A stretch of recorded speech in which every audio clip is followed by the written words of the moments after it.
que en el libro dice, por Dios, no lo hagáis porque es pagano, pero te lo digo. Por eso os digo que el tío que lo escribió tuvo que ceñirse a las doctrinas de la religión imperante en el sitio donde lo escribiera, pero que su mente estaba más allá de la religión imperante. Estoy segurísimo. No puedo decirlo a ciencia cierta, porque no se sabe quién lo escribió realmente. Muy buenas, chicos y chicas. Ya hacía bastante tiempo que no estaba grabando un vídeo para YouTube, pero es porque tenía muchísimo lío. Tengo, de hecho, muchísimo lío entre clases que doy y demás. Y en particular con un proyecto en el que estaba trabajando, que es el Picatrix. La traducción del Picatrix desde la versión latina al castellano, por fin en una edición en formato libro.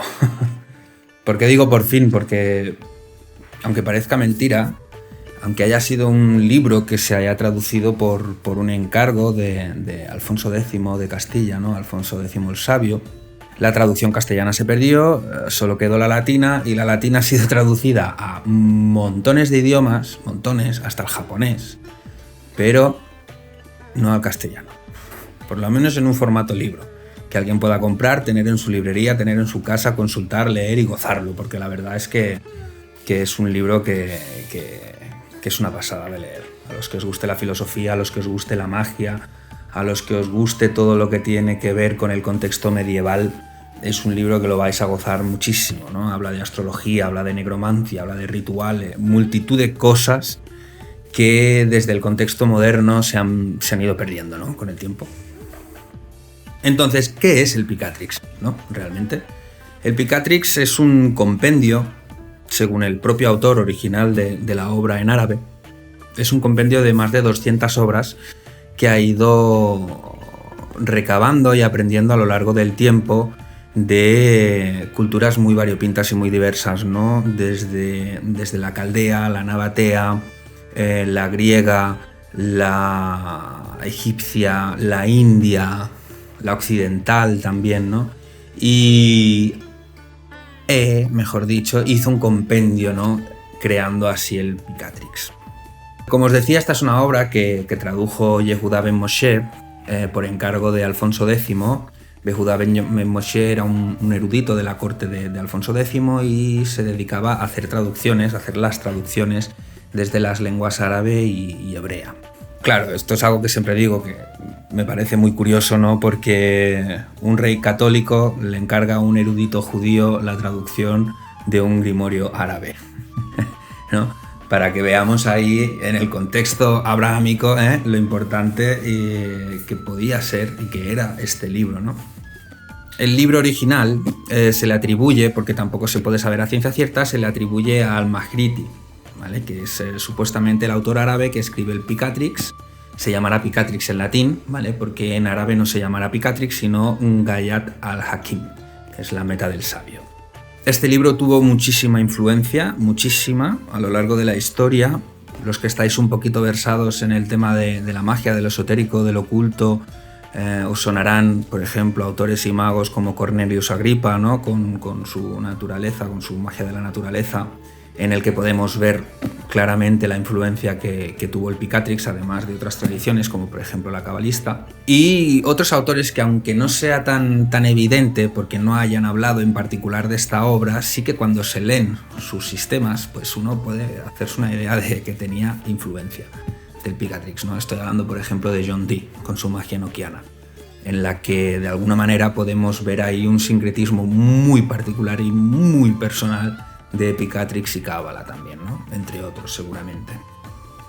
Este libro, como os decía, bebe de muchas tradiciones arcaicas, ya incluso para el momento, ¿no? En el que se tradujo. Claro, tenemos que pensar que los árabes estaban muy repartidos, por lo que sería el Viejo Mundo y una buena parte de Asia, ¿no? Entonces se instalaron, ¿no? En sitios como, por ejemplo, España, norte de África, Asia Menor, Asia, todo lo que era la zona de Mesopotamia del norte, Mesopotamia del sur, ¿no? Antiguamente. Y a través de ellos van compilando toda esta información y la van adaptando a su forma de creencia. Claro, tenemos que pensar que Tanto el Islam como el judaísmo o el cristianismo son religiones que vienen bastante después, ¿no? En la historia, ya antes que las religiones abrámicas, habrían otro tipo de tradiciones donde ya contemplaban a la figura de los planetas como dioses, ¿no? A las estrellas como dioses, y se cuestionaban cuál era el sentido de la realidad y cómo estaba conformada la realidad, ¿no? Hablará mucho aquí, por ejemplo, de la filosofía aristotélica. Explicará cómo es esa emanación y cómo, a partir de cierto punto, que sería el punto liminal entre lo espiritual y lo terrenal, que está regido por lo que sería el espíritu, a partir de ese espíritu, cuando ya va a lo sublunar, empieza a dividirse en elementos, en materias, y esa materia luego en minerales, vegetales y animales, ¿no? Da a entender el porqué del sentido de las ofrendas y de los sacrificios, ¿no? Porque tanto lo mineral como lo vegetal como lo animal están directamente vinculados a los elementos, y estos están directamente vinculados a las fuerzas divinas, ¿no? Entonces, ese es el sentido de la correspondencia. Busca reunir la mayor cantidad de requisitos con tal de que llegue ese mensaje, esa oración, esa petición a lo divino, ¿no? Es como, pongo el ejemplo siempre, ¿no? Es como tratar de sintonizar una radio con un dial, ¿no? Pero imagínate que en vez de un dial tienes pues 8 diales, ¿no? Y tienes que ir ajustando cada dial para encontrar una frecuencia, ¿no? Es un poco ese sentido. Claro, lo que se lee en este libro dista mucho también de lo que nosotros podemos entender como la magia más moderna, ¿no? Eliphas Levi, en su libro de Dogma y Ritual de Alta Magia, va a cambiar ese paradigma de lo que representa el mago para la magia, dándole una importancia que aquí también la tiene, ¿no? Pero una importancia vital a la voluntad del mago. Es decir, como que todo depende única y exclusivamente de la voluntad del mago, ¿no? Creo que en parte es algo que está mal comprendido, porque Eliphas Levi precisamente se centra mucho en las correspondencias cabalísticas también. Entonces, de alguna manera, en el momento que tú te estás centrando en las correspondencias, entiendes o estás entendiendo que la voluntad del mago no lo es todo. La voluntad del mago, sin embargo, es una parte fundamental, porque entendamos con esta analogía que estaba haciendo sobre la radio, ¿no? Tú, por mucho que sintonices todos los canales y todos los diales para conseguir una determinada frecuencia, si no enciendes la radio, ¿vale?, no vas a escuchar nada. Y en esta analogía entiendo lo de encender la radio como la voluntad del mago, la voluntad y la fe. Aquí va a hablar muchísimo de fe, de cuán importante es la fe para realizar el trabajo mágico, y que por muy perfecto que tú lo hagas todo, si no tienes fe, poco vas a conseguir. Eso hoy en día también forma parte del paradigma de la magia, ¿no? Es decir, si no crees en la magia, difícilmente van a pasar las cosas como tú quieras.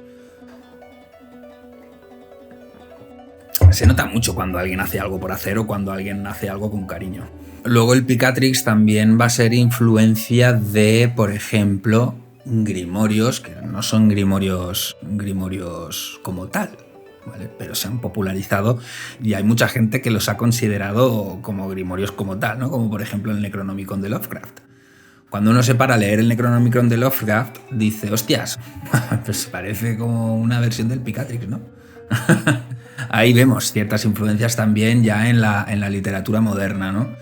Cuando uno lee los rituales o cuando uno lee las recetas de las pócimas, también es muy fácil, por ejemplo, imaginarse a las 3 brujas de Shakespeare, ¿no?, preparando las pócimas. Es decir, el Picatrix ya va a tener una influencia ya no solo en lo mágico, sino también en lo literal y en el propio folclore de Occidente. Otros grimorios muy extendidos, como por ejemplo el Gran Alberto, beben también del Picatrix. Y de hecho, una anécdota, cuando estaba traduciendo este libro, estaba leyendo una receta que me pareció bastante graciosa, que creo que la marqué aquí, a ver si la encuentro, que decía: para generar enemistad y discordia. Estas confecciones están compuestas para la enemistad y la mala voluntad. Toma 4 onzas de sangre de perro negro, 2 onzas de sangre de sesos de cerdo y 1 onza de sesos de asno. Mézclalo todo bien. cuando le des esta medicina a alguien en la comida o bebida, te odiará. Y dices, pues claro, y con razón, ¿no? Entonces me pareció graciosa y se la envié a un buen amigo que, bueno, pues de estas cosas pilota, ¿no?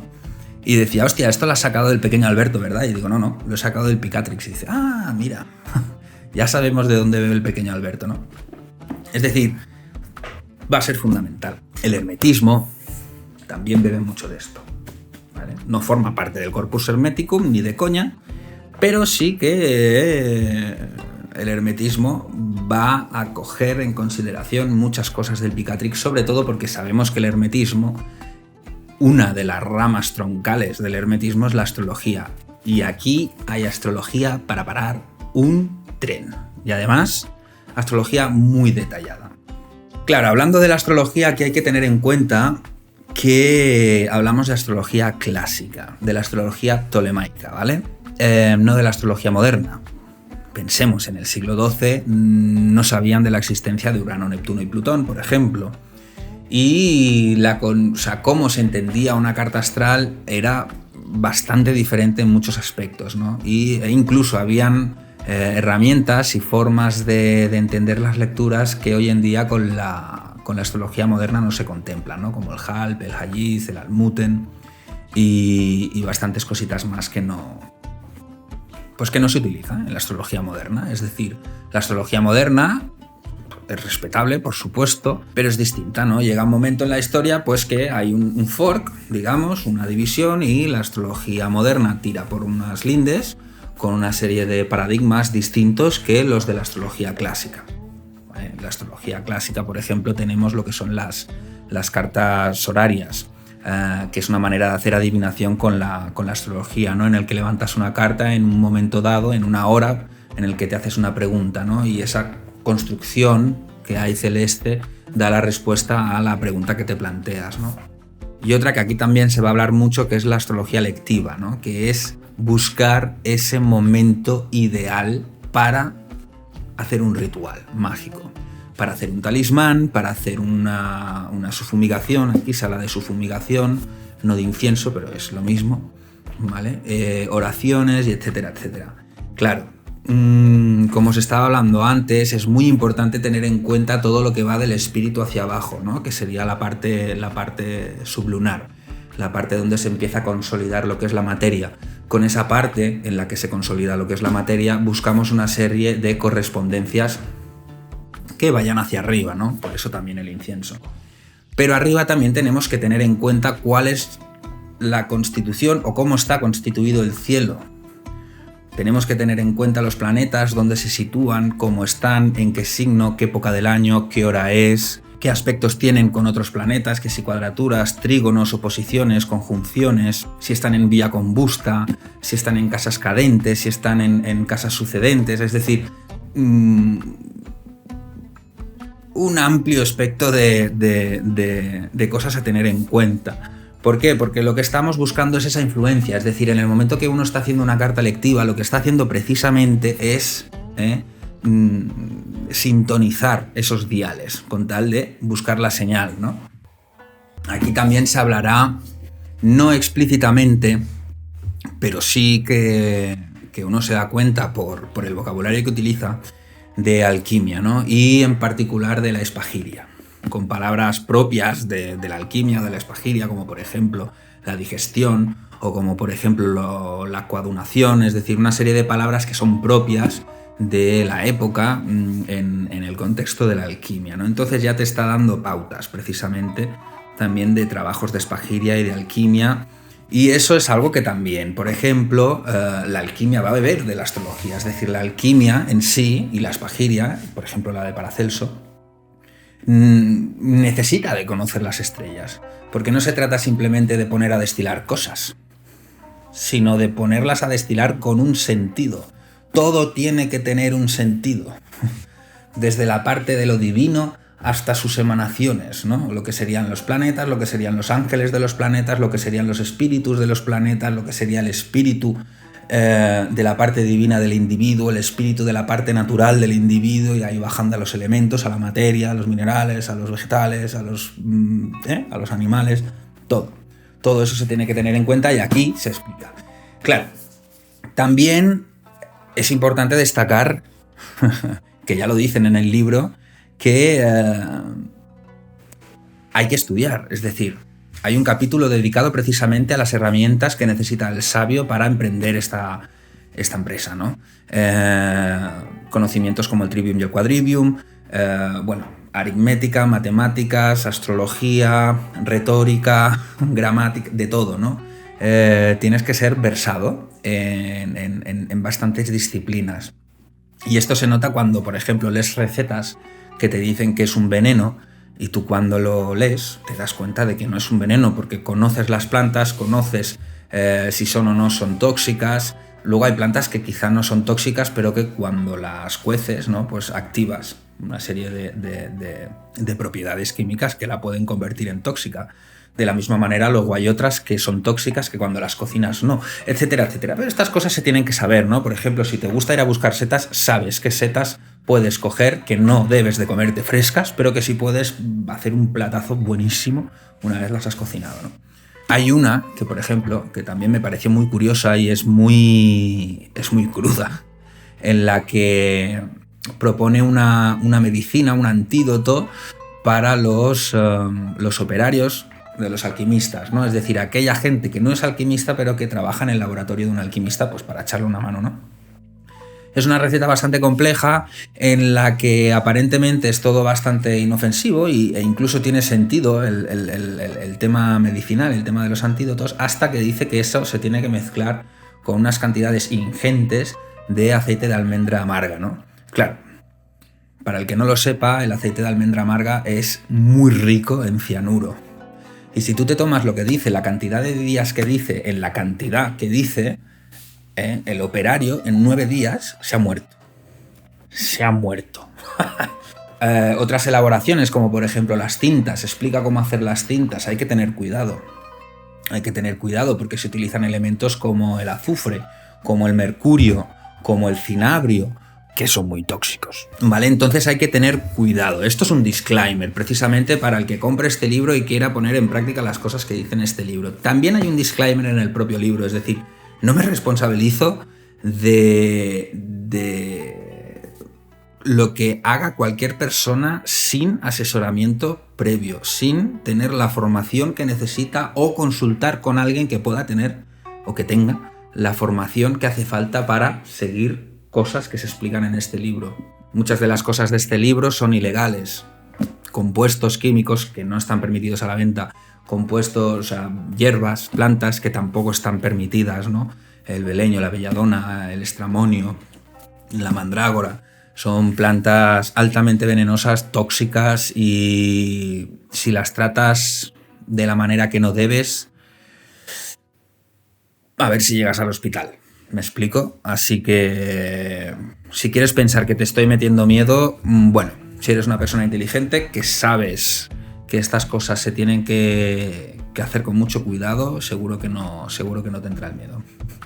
Claro, aunque sea un libro árabe que habla mayoritariamente de lo divino en cuanto al monoteísmo, en cuanto a la idea de Dios como el uno, nos damos cuenta de todo el paganismo que hay detrás. Por ejemplo, en una oración a Júpiter empieza: alabado sea Júpiter, gracias a Dios. Más allá de esa frase, todo lo que va a venir después, las 3 páginas de oración a Júpiter que vienen después, en ningún momento pronuncia a Dios. Y cuando ves cómo habla de Júpiter y de la figura de Júpiter, es que es como que es que lo deifica la figura de Júpiter.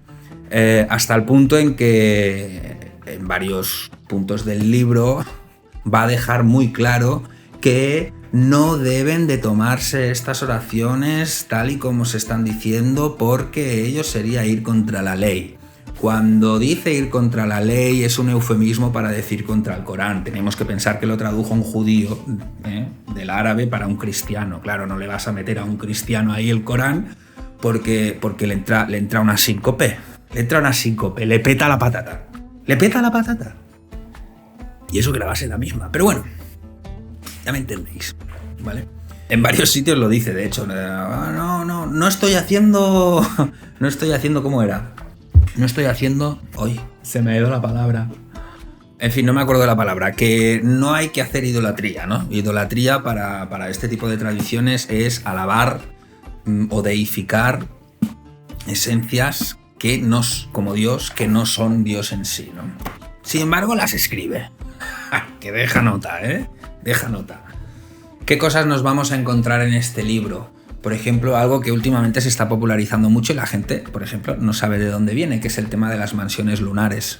Aquí, al principio del libro, habla de las mansiones lunares desde la perspectiva nabatea, un libro que va a referenciar mucho en el propio libro, que es la agricultura caldea o la agricultura nabatea. Y luego, al final del libro, va a dar también las 28 mansiones desde la perspectiva de Plinio. Tienen diferencias. Ahí cada uno que coja las que quiera. ¿Qué más vamos a encontrar? Vamos a encontrar referencias a correspondencias de todo tipo. Va a hablar mucho de los planetas y sus correspondencias en cuanto a mineral, vegetal, animal, colores, ropas, telas, olores, sabores, religiones, idiomas, territorios geográficos. Lo mismo va a hacer, por ejemplo, con los signos zodiacales, a los que les va a atribuir un color, un olor, una tinta, etcétera, etcétera, ¿no? Todo lo que acabo de decir. Luego vamos a encontrarnos también el concepto de las caras, ¿no? Que serían lo que son los decanatos. Y va a especificar y va a desarrollar muy bien y particularmente las características de cada cara o de cada decanato de cada signo. En un signo de Piscis, por ejemplo, podemos tener una cara que es la belleza, podemos tener otra cara que es la perversión y podemos tener otra cara que es la mala hostia, ¿no? Por ejemplo. Entonces, claro, ya no es simplemente Piscis en sí, sino qué parte de Piscis. Va profundizando, ¿no? Va profundizando y va sacando particularidades dentro de la particularidad. Claro, en este libro, todo lo que es astrología, explica muchísimas cosas de astrología. No vas a aprender astrología si no la sabes con este libro, ¿vale? Pero si conoces, si tienes una idea de astrología y sobre todo de astrología clásica, va a ser un apoyo importante. Es decir, te va a dar una perspectiva muy amplia del comportamiento que tienen los planetas entre ellos, en función del signo, en función del aspecto, en función de la casa, en función de la dignidad. Te va a ayudar mucho a comprender cómo se relaciona un Saturno con Venus en trígono, o en cuadratura, o en oposición, o en conjunción, o si está Venus dignificada, o si está Saturno dignificado, o si está directo que va a Saturno, o si es Venus la que va a Saturno, o si es Saturno la que va a Venus. Es decir, un montón de cosas que si tienes una base de astrología lo vas a gozar, porque vas a aprender mucho, ¿vale? Pero hay que tener esa base, las cosas como son. Aquí detrás he puesto un glosario con bastantes términos, ¿no? Que se corresponden, por un lado, algunos a tema de la alquimia y a otros a tema de astrología, ¿no? Por ejemplo, qué es la ascensión directa, la ascensión oblicua, la ascensión recta, los aspectos, la vía combusta, los aspectos favorables, o sea, armónicos o desarmónicos, favorables o desfavorables, la astrología horaria, los benéficos, los maléficos, ¿vale? Las casas cadentes, cardinales, sucedentes, es decir, un montón de cositas que si las leíste en su momento y te olvidaste porque no las pones en práctica, que es lo más normal, pues aquí tienes un recordatorio, ¿no? Los planetas directos, un montón de cosas que son muy interesantes. Algunos también conceptos en cuanto a filosóficos, ¿no? Pues que es el primum mobile, aunque también está todo comentado. El libro tiene un montón de comentarios, ¿vale? Un montón. Para este libro, de hecho, me he apoyado en dos versiones del Picatrix, una que es la transliteración latina de Pingree y luego la traducción inglesa de Warnock y Greer. Consultaba mucho la latina, sobre todo para el tema botánico. Porque claro, ya sabemos, ¿no? Aquí le pones un nombre a una planta y te vas 20 kilómetros más para allá y la llaman de otra manera muy diferente, ¿no? Por eso también en el glosario he puesto una lista completa con los aspectos botánicos, ¿no? Es decir, las plantas, las partes de las plantas, a qué correspondencias planetarias tienen, qué correspondencias más particulares, como por ejemplo si es para la luna en Piscis. Y luego también aquí en el lado derecho, que veis el texto, para qué tipo de operaciones se utiliza. Vale, al margen de la correspondencia, pues si es para atraer insectos, para quitar odio como somnífero, veneno, protección planetaria, amarres, remedios, antídotos, necromancia, para quitar el sentido, para provocar la locura, ¿vale? Medicinas, etcétera, etcétera, etcétera, etcétera. Es decir, son 205 o 206 entre plantas y sus partes. Luego hay particularidades de la particularidad, es decir, por ejemplo, la cicuta es para la luna cuando el sol está en Cáncer, o para Mercurio cuando el sol está en Capricornio, ¿no? O para Saturno, obviamente, es la correspondencia directa de Saturno, ¿no? Pues tenéis ahí un montón. Luego el índex, que lo he puesto en la parte de atrás, he puesto un índice, pues bueno, para los libros y los capítulos, y luego un propio índex, ¿vale? En el que lo he centrado sobre todo para la parte práctica, ¿vale? Aunque también aquí hay algunas cositas más aparte de la práctica. Lo he centrado sobre todo en figuras, correspondencias, talismanes, oraciones y la parte botánica. Es decir, tú aquí, por ejemplo, dices, pues mira, yo qué sé, la planta X, ¿no? Vamos a decir la rosa. Pues la rosa, ¿no? Dices, vale, pues la rosa tiene correspondencia con la luna en Escorpio, con el Sol, con Venus, con la luna y con la cara 13. Vale, y también se hacen venenos, hostia, también se hacen venenos. Bueno, pues entonces me voy al índice, miro rosa, en qué páginas está y puedo consultar sin tener que volverme loco todas las recetas, todos los compuestos, inciensos, oraciones, ofrendas y demás que se hacen con las rosas, ¿no? Ya os digo, está más centrado en la parte práctica que en la parte filosófica. La parte filosófica, aquí detrás tenéis una página de cortesía, ¿vale? Una página de cortesía extra en la que os sugiero que vayáis haciendo vuestras anotaciones. Conceptos, dices, hostia, primum mobile, pues primum mobile, a ver, en la página tal, pum, y te lo vas apuntando tú, ¿vale? Porque es algo que te va a llevar un tiempo. Habrán cosas que leas y sepas, habrán cosas que leas y crees que sabes y con el tiempo dirás, hostia, ¿vale? Os lo garantizo, y demás. Y os las releeréis y releeréis y releeréis tratando de encontrarle el sentido si no lo habéis encontrado ya. Es decir, es bastante profundo el tema conceptual, pero lo divertido es que tiene muchísima práctica. Claro, aquí también entramos al tema de la ética. Como os hablaba antes, ¿no? El tema de las correspondencias. Es muy fácil cortar una planta y quemarla. Es muy fácil coger un mineral, pulverizarlo y juntarlo con el incienso. Pero cuando ya hablamos de matar un animal, ya la cosa cambia. ¿Por qué? Porque hemos desarrollado una moral, hemos desarrollado una ética en la que eso es del todo innecesario y es una crueldad, ¿no? Es decir, bueno, una cosa es estar en un contexto de supervivencia y tener que matar a un animal para sobrevivir, para comer. Somos depredadores, no hay otra, y también somos presas. Y otra cosa es, pues, coger y decapitar un gallo para luego quemarlo en ofrenda a la luna. Claro, ahí entramos en un conflicto moral, ¿vale? Por eso habrán bastantes cosas de este libro que son más una información cultural de cómo eran las cosas antes, cómo se hacían antes y el porqué de las cosas que se hacían antes, ¿no? Y la necesidad de que sea un gallo, por ejemplo, y no una liebre, ¿no? Ahí ya entra dentro de la creatividad de cada uno el buscar algo que se pueda corresponder a eso, ¿no? A ese gallo, por ejemplo. Claro. A mí, por ejemplo, una de las cosas que se me ocurre es teniendo en cuenta lo que es la parte del espíritu individual del animal, ¿no? El espíritu individual del gallo y luego el espíritu colectivo del gallo, ¿no? Entonces se me ocurre, por ejemplo, la idea de coger una sangre que la sangre sí que se puede conseguir sin necesidad de matar a nada, purificarla y luego como insuflarle parte del espíritu colectivo del gallo y utilizar esa sangre como ofrenda en cuanto a lo animal, ¿no? Pero eso ya hay cada uno que se busque la vida, ¿vale? Porque es un trabajo, eso ya es muy personal. Eso ya es muy personal. Otra cosa que se habla en este libro, que también es muy chula, y para que veamos la importancia, ¿no?, que también le da este libro a la voluntad y al daemon, porque entiende la figura del daemon, lo que pasa que le dan otro nombre. Y quizá es un poco más turbio de entender, ¿no?, pero lo llaman la naturaleza perfecta.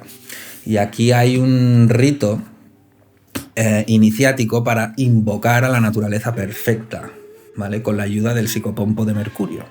Claro, ya dejan muy claro que lo que va a hacer esta naturaleza perfecta es potenciar y disparar más las habilidades del mago.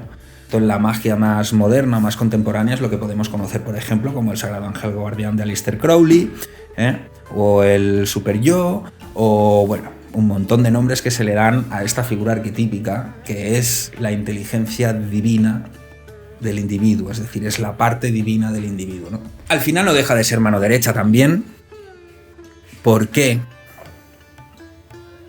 las cosas dependen de agentes externos y no únicamente del individuo, ¿vale?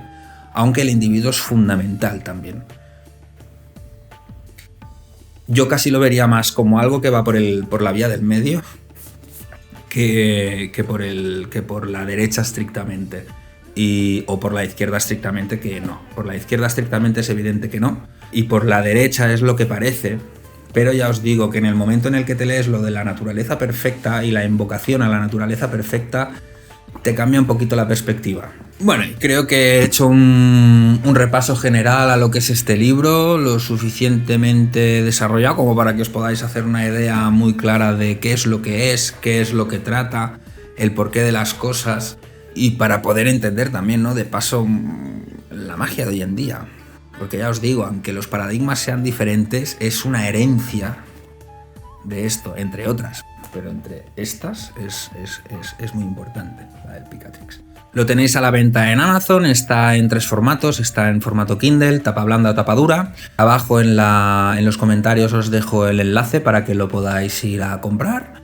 Y espero que lo disfrutéis porque más allá de la perspectiva mágica incluso, si simplemente es por curiosidad histórica, pues es muy curioso porque se habla de la medicina medieval, se habla de la alquimia medieval, de la filosofía medieval. Claro, cómo funcionaba el mundo y el pensamiento en el siglo XII, ¿no? Entonces ya a nivel histórico es un libro súper curioso. Y me he dejado cositas de comentar también, como el ritual iniciático a Marte, que también es un ritual pagano, que en el libro dicen, por Dios, no lo hagáis porque es pagano, pero te lo digo. Por eso os digo que el tío que lo escribió tuvo que ceñirse a las doctrinas de la religión imperante en el sitio donde lo escribiera, pero que su mente estaba más allá de la religión imperante. Estoy segurísimo. No puedo decirlo a ciencia cierta, porque no se sabe quién lo escribió realmente, el libro original. Pero cuando lo lees y lees sus comentarios, dices, no, este tío se saltaba la ley por el forro. ¿Vale? Así que nada, espero que lo compréis, espero que lo disfrutéis, espero que me comentéis. Quiero saber vuestra opinión, si ya habíais oído antes hablar de esta maravillosa obra, el Picatrix, la meta del sabio, que es un libro fundamental y que al menos en español no está nada difundido. Preguntas a la gente sobre Picatrix y no tienen mucha idea. Así que nada, un besote muy gordo para todo el mundo. ¡Mua!